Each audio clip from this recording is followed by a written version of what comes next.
Terima kasih Tuhan, kami bersyukur punya Allah yang setia dalam hidup kami.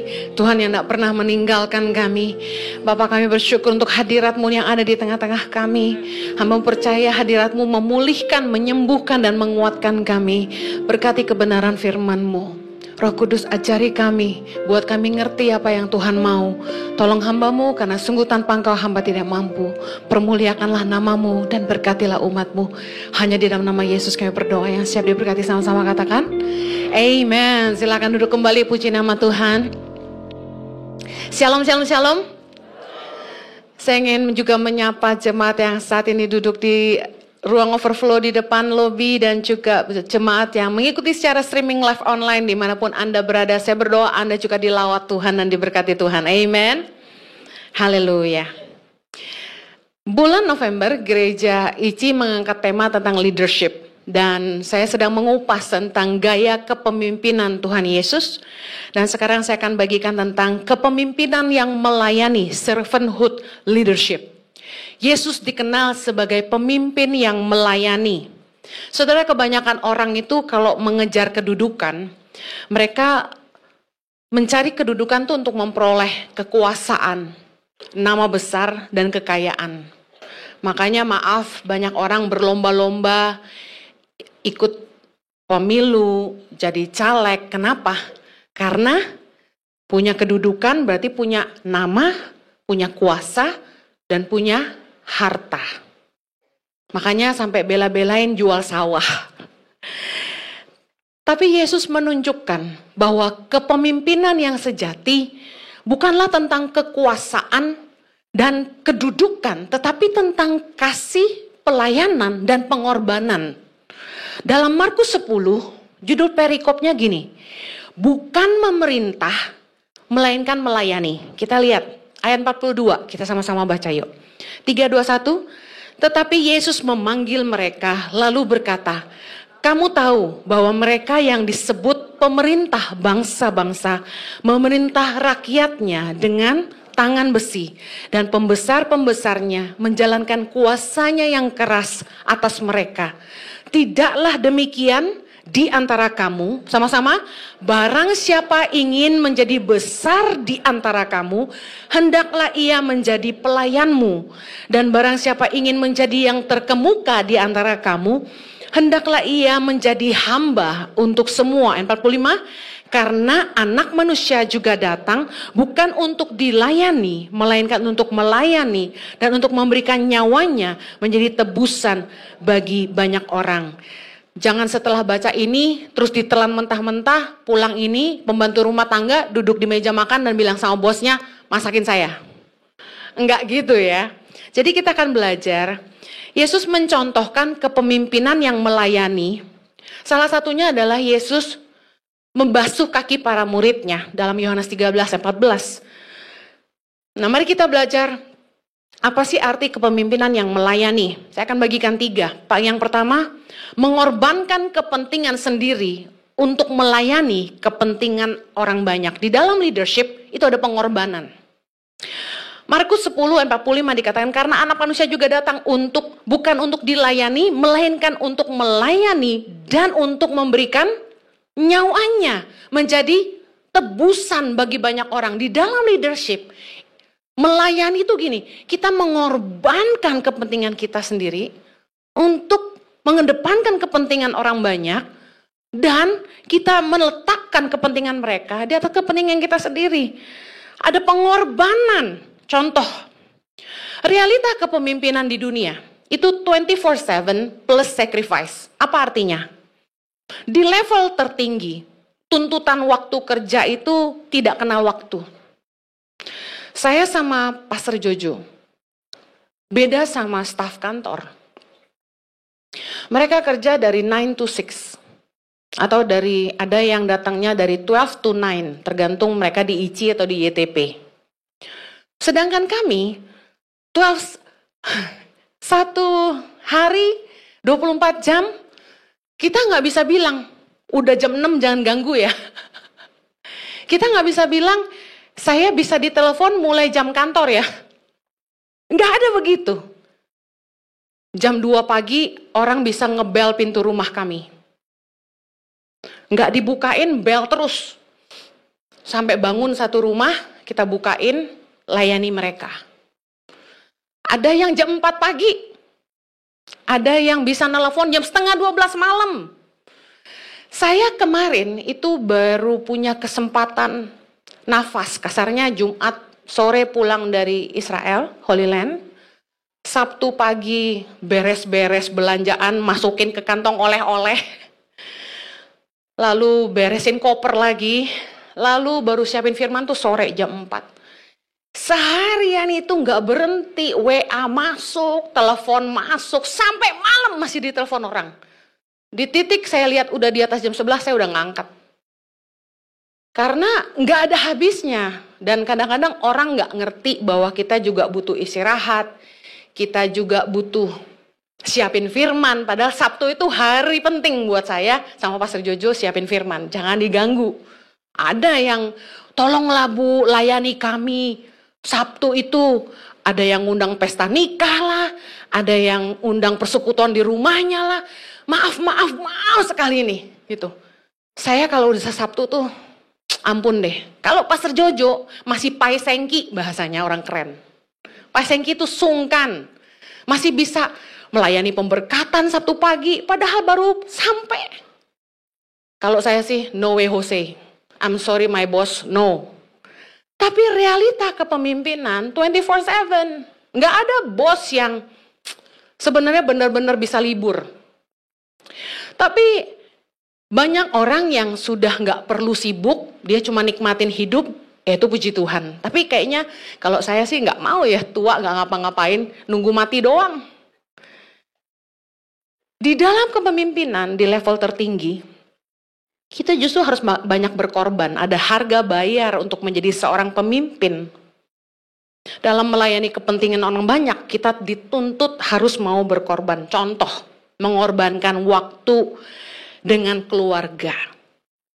Dalam kehidupan seorang pemimpin, dalam melayani kepentingan orang banyak dan panggilan Tuhan, saya harus mengorbankan banyak waktu dengan keluarga.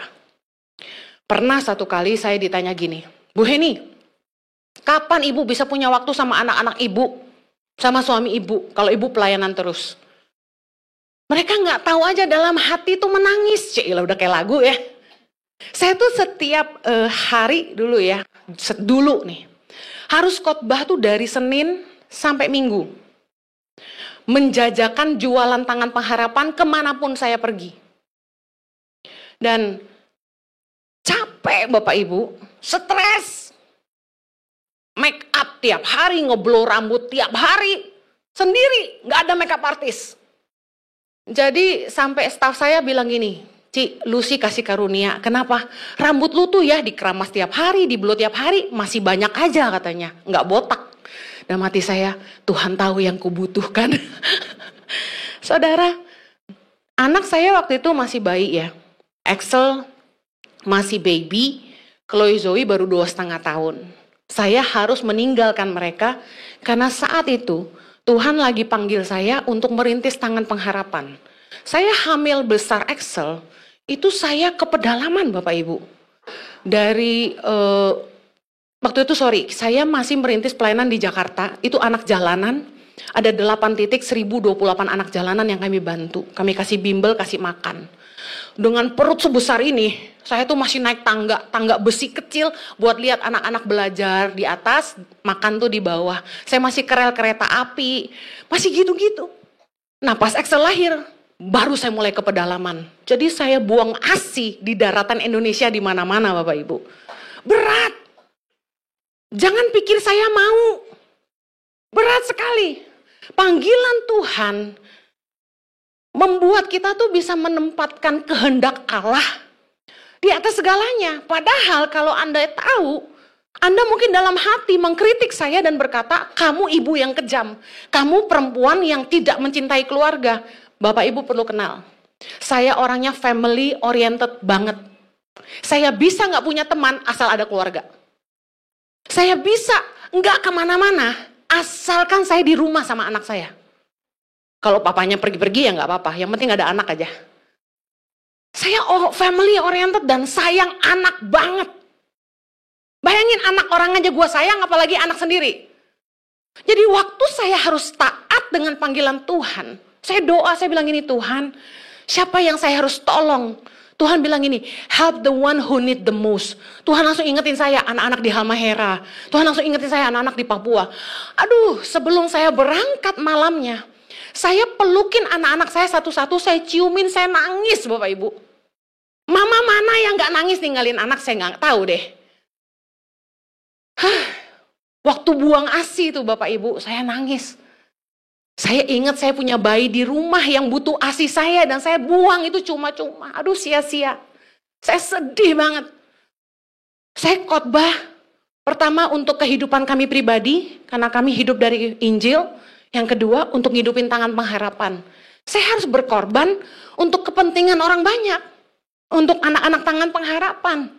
Nah, di dalam leadership, mustahil tidak ada pengorbanan. Dalam hidupnya, Yesus peduli dan hadir bagi keluarga.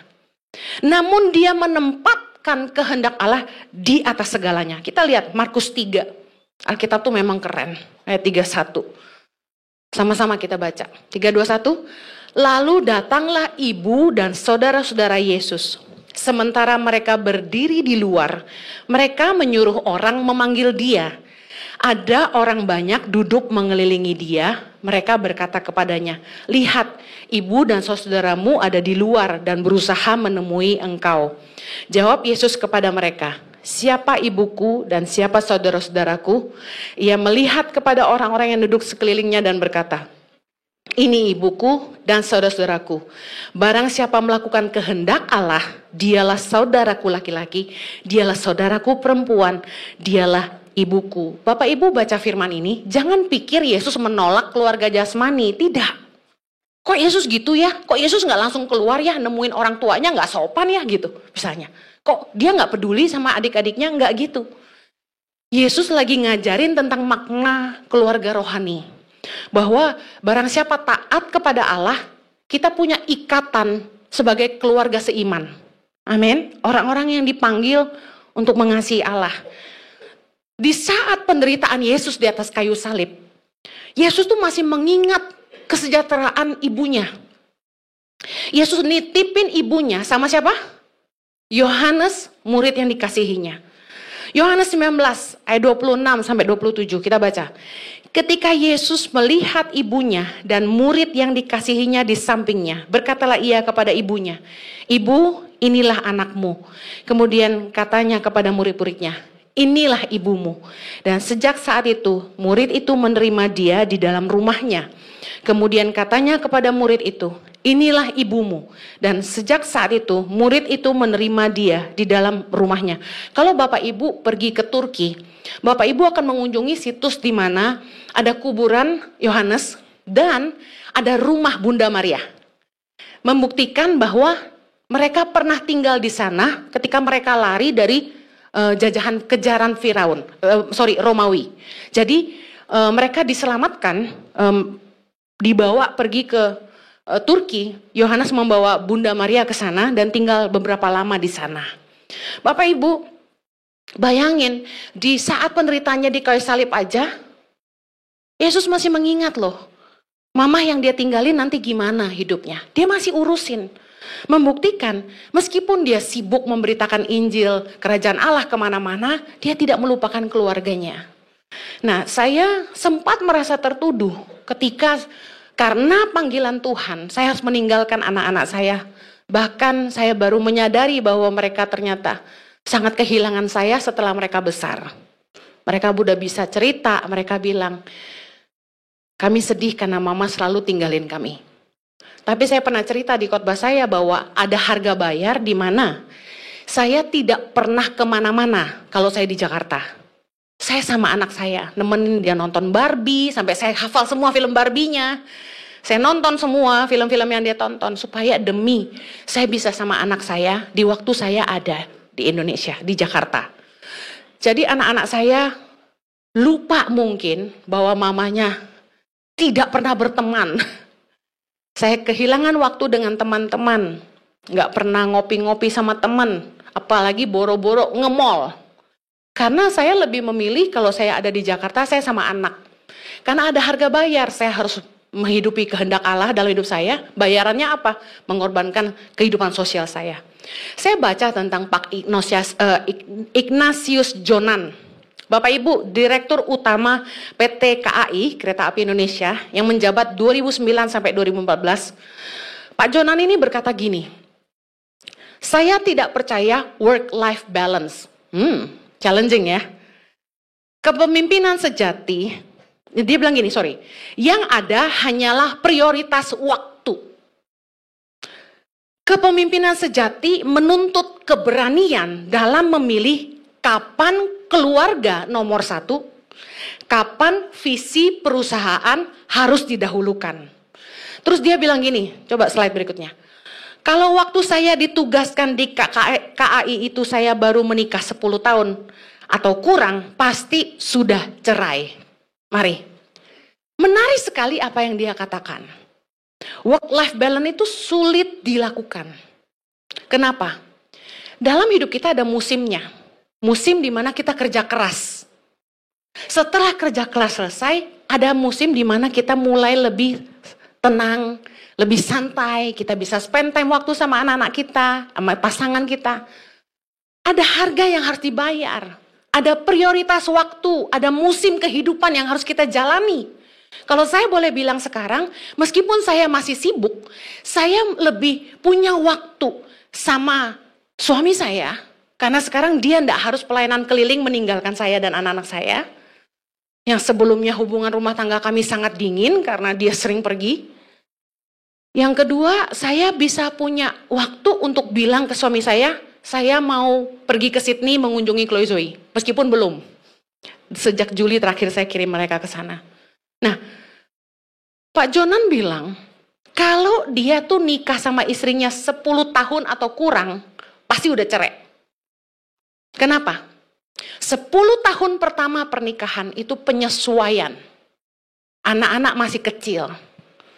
Tentu pasangan akan butuh kita ada di rumah mensupport. Karena ngegedein anak tuh gak gampang dan butuh kerjasama suami istri, co-parenting. Tapi seiring berjalannya waktu ketika pernikahan itu sudah cukup matang, pengertian sudah terbangun. Suami istri udah lebih saling ngerti. Udah bisa saling ngalah dan cari istri yang pengertian itu sulit. Amin. Kebanyakan perempuan lebih senang di ngertiin. Ada amin bapak-bapak? Wih keras banget amin ya. Tapi karena sudah nikah lama, istri juga paham. Saya lihat di postingan Pak Jonan, dia pernah tidur di stasiun. Demi mentransformasi KAI. Dan kita bisa akui bahwa kereta api jadi lebih bagus sekarang. Termasuk dengan adanya WUSH dan lain-lain. Amin. Tapi di balik semua keberhasilan dan kesuksesan seorang Ignatius Jonan, ada pengorbanan dan harga bayar. Kalau kita bilang gini, istri ini kan sering gini, sama lah gue juga dulu. Marahnya sama Pak Jojo gini, kamu tuh gak pernah di rumah. Aku tuh butuh kamu. Anak-anak tuh butuh papanya. Ya kan? Kamu lebih menyenangkan jemaat daripada keluargamu sendiri. Wah. Istri kalau masih baru nikah pasti gini. Tapi kalau sama-sama sevisi, sejalan, dan ngerti panggilan Tuhan, pasti akan mengerti bahwa ada pengorbanan.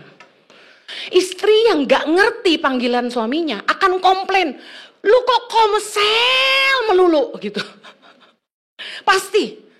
Tapi kalau istrinya sehati sama dia, sama-sama dewasa rohani, melayani sama-sama. Bisa ngerti ya? Kita harus ngerti bahwa dalam hidup ini, kita harus tahu prioritas waktu. Dalam pengorbanan, pasti ada masa depan. Yang percaya katakan amin. Yang berikutnya, tadi kepemimpinan yang melayani adalah mengorbankan kepentingan pribadi untuk kepentingan orang banyak. Yang kedua, menjadi teladan dalam kehidupan. 1 Petrus 2 ayat 21. Kita baca yuk. Sebab untuk itulah kamu dipanggil. Karena Kristus pun telah menderita untuk kamu dan telah meninggalkan teladan bagimu. Supaya kamu mengikuti jejaknya. Kenapa sebagai pemimpin yang melayani, kita harus jadi teladan gini. Di level tertinggi, kita tuh nggak punya privasi. Hidup kita akan jadi sorotan. Kehidupan kita akan diawasi banyak orang. Yang setuju katakan amin.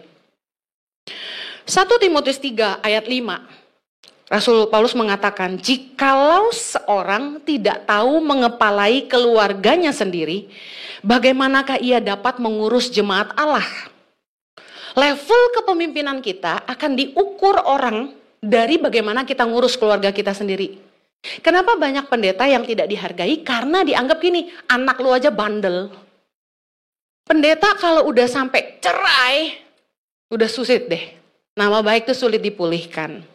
Nah, makanya kita harus sadar bahwa ketika kita mau jadi pemimpin, kita harus siap jadi teladan. Yang percaya katakan amin. Dan firman Tuhan Yesus berkata dalam Matius 5 ayat 16, sebagai garam dunia, hidup kita harus jadi terang. Demikianlah, hendaknya terangmu bercahaya di depan orang dalam Matius 5 ayat 16, supaya mereka melihat perbuatanmu yang baik dan memuliakan Bapamu yang di sorga. Saya kasih tahu, kita semua adalah garam dan terang dunia.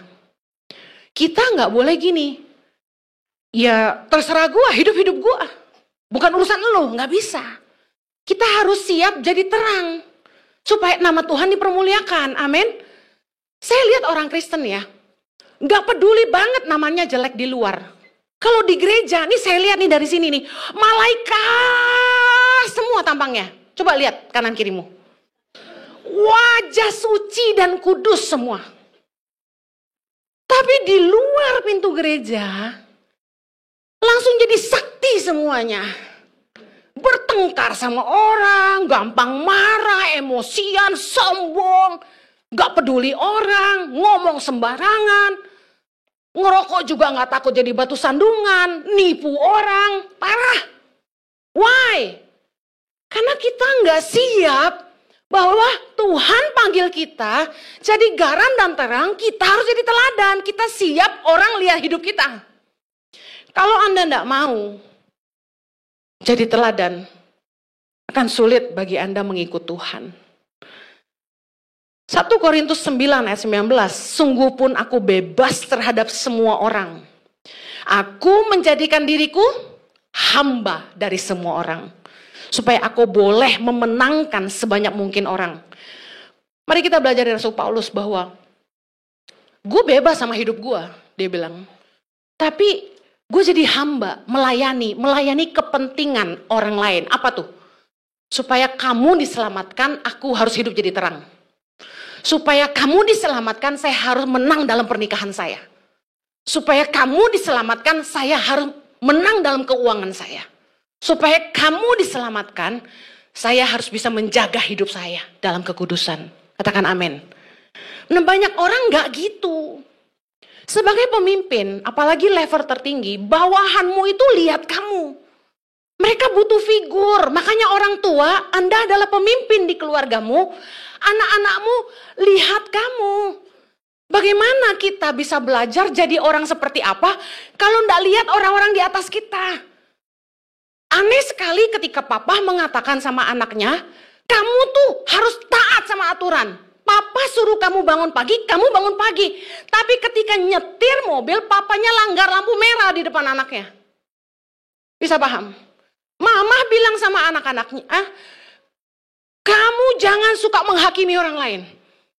Kamu harus bisa mengampuni orang. Tapi kemudian di depan anaknya, dia sama temannya gosipin orang. Saya kasih tahu, Rasul Paulus bilang ini, kita bebas sama hidup kita. Tapi kalau kita mau jadi pemimpin, kita harus siap jadi hamba. Saya kalau posting di Instagram, saya perhatikan. Kalau postingannya itu tentang tangan pengharapan, yang like dikit. Heran gue. Tapi saya foto sama Excel, cekrek. Yang like langsung ribuan. Yang nonton langsung puluhan ribu. Opa ganteng sekali. Anak saya dibilang ganteng. Banyak yang muji, banyak yang komen, love. Jadi mantu saya. Jodohin sama anak saya. Banyak banget tuh. Cek, siap-siap. Saya lucu juga. Pokoknya kalau saya foto sama Pak Jojo, apapun lah, pasti yang like lebih banyak. Membuktikan netizen lebih kepo sama kehidupan pribadi dibandingin khotbahnya. Jadi kita harus siap. Hidup kita dinilai orang kalau kita mau jadi pemimpin. Amin. Melayani, pemimpin yang melayani adalah memikirkan keselamatan orang lain. Dan memastikan hidup kita tidak jadi batu sandungan. Saya tutup yang terakhir. Kepemimpinan yang melayani, yang ketiga. Memperhatikan kebutuhan orang-orang yang dipimpin. Matius 9 ayat 36, kita baca yuk. Melihat orang banyak itu, tergeraklah hati Yesus oleh belas kasihan kepada mereka. Karena mereka lelah dan terlantar seperti domba yang tidak bergembala. Saudara harus tahu bahwa kepemimpinan Yesus itu digerakkan oleh belas kasihan. Dalam Markus 10:42 tadi dikatakan, kamu tahu bahwa mereka yang disebut pemerintah bangsa-bangsa memerintah rakyatnya dengan tangan besi.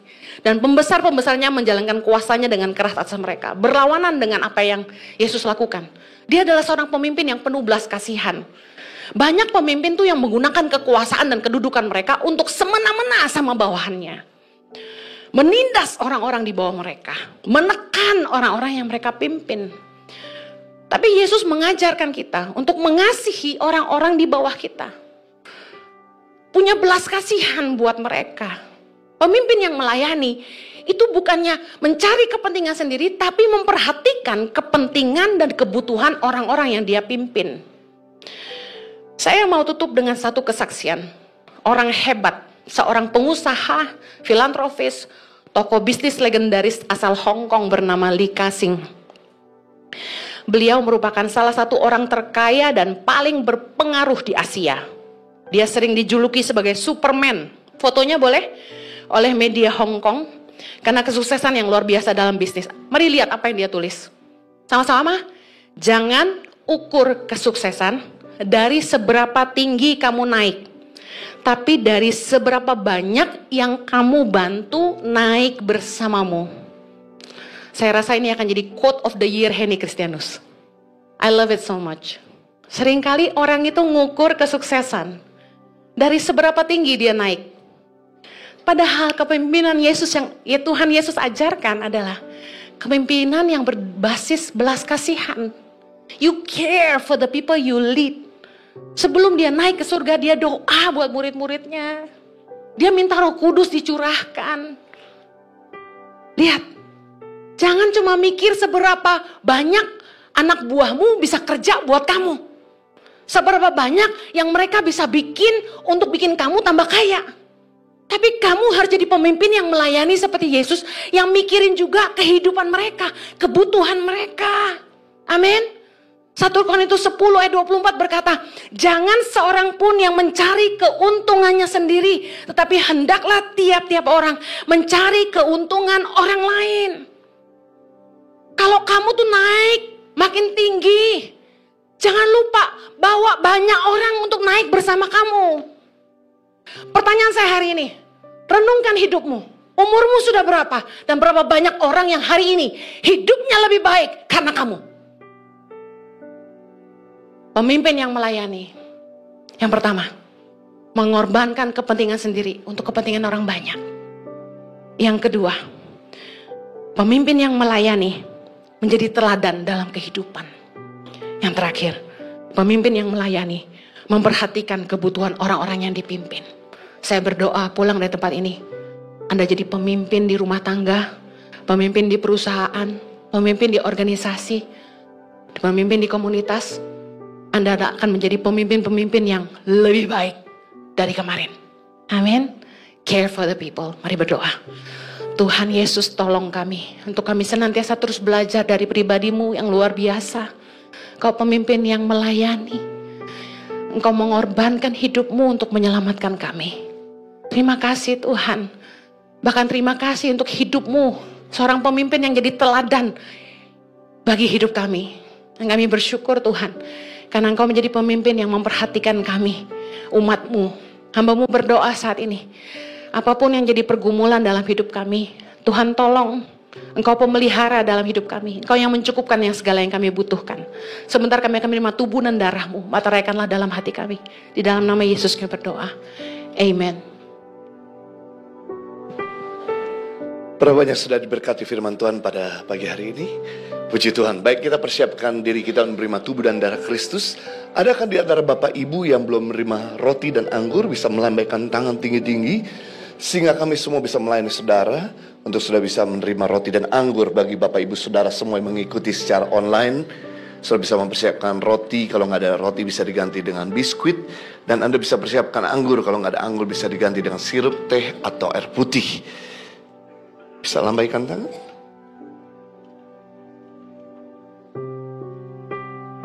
Baik, jika memang semua sudah menerima tubuh dan darah Kristus, saya mengajak saudara untuk melihat firman Tuhan yang tertulis pada roti saudara.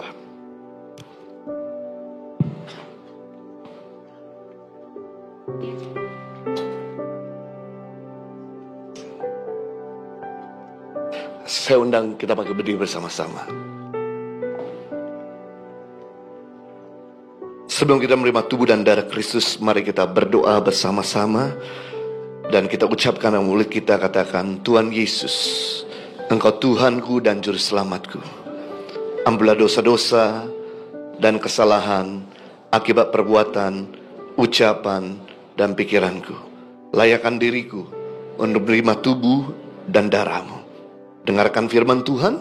Bukan kacauan ucapan syukur adalah persekutuan dengan darah Kristus? Bukankah roti yang kita pecah-pecahkan adalah persekutuan dengan tubuh Kristus? Sebab apa yang telah kuteruskan kepada kamu telah aku terima dari Tuhan Yesus. Pada waktu malam ia diserahkan mengambil roti, dan sesudah itu yang mengucap syukur atasnya, yang mecah-mecahkan dan berkata, inilah tubuhku yang diserahkan bagi kamu. Perbuatlah ini menjadi peringatan akan aku. Mari kita akan roti ini tinggi-tinggi dan kita berdoa bersama-sama, dan kita ucapkan dalam mulut kita, katakan, terima kasih Tuhan Yesus. Kau sudah menebus kami dan membawa kami pada terang-Mu yang ajaib, menjadikan kami warga kerajaan Allah dan berhak menerima janji dan berkat-berkat Allah. Terima kasih Tuhan Yesus, kan melalui tubuh-Mu yang terpecah mengubah sifat dan karakterku, hidupku, keluargaku, perkataanku, masa depanku diperbaharui. Aku dibebaskan dari segala malapetaka dan mara bahaya. Di dalam nama Yesus, lihat tubuh Kristus yang terpecah. Mari kita makan bersama-sama di dalam nama Yesus.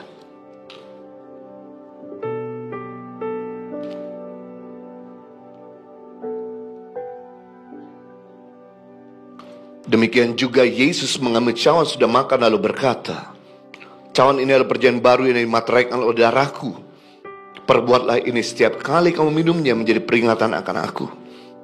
Sebab setiap kali kamu makan roti ini dan minum cawan ini, kamu beritakan kematian Tuhan sampai ia datang.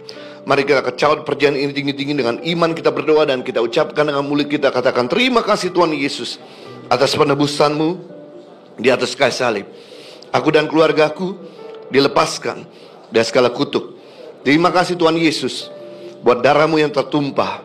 Bilur-bilur-Mu menyembuhkanku dari berbagai macam sakit penyakit akibat dosa, virus, kuman, bakteri, dan serangan roh jahat. Aku tidak kena kanker, tumor, leukemia, dan pendarahan. Aku tidak kena stroke, dirawat ruang ICU. Jantungku, paru-paruku, ginjalku, liverku, lambungku, semuanya sehat. Segala kelemahan tubuhku, penderitaanku, sakit penyakitku sudah diselesaikan di atas kayu salib. Kuasa kegelapan sudah dihancurkan. Hipnotis, santet, tenung, guna-guna tidak dapat mengenaiku. Hidupku dipagari, berkelimpahan, tidak kekurangan. Setiap hari aku berjalan dengan mujizat Tuhan, mengalami terobosan untuk meraih janji Tuhan. Di dalam nama Yesus, ini darah Kristus yang tertumpah. Mari kita minum bersama-sama di dalam nama Yesus.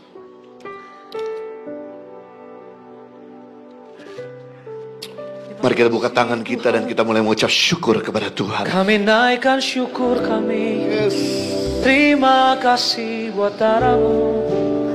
Terima kasih buat salib-Mu.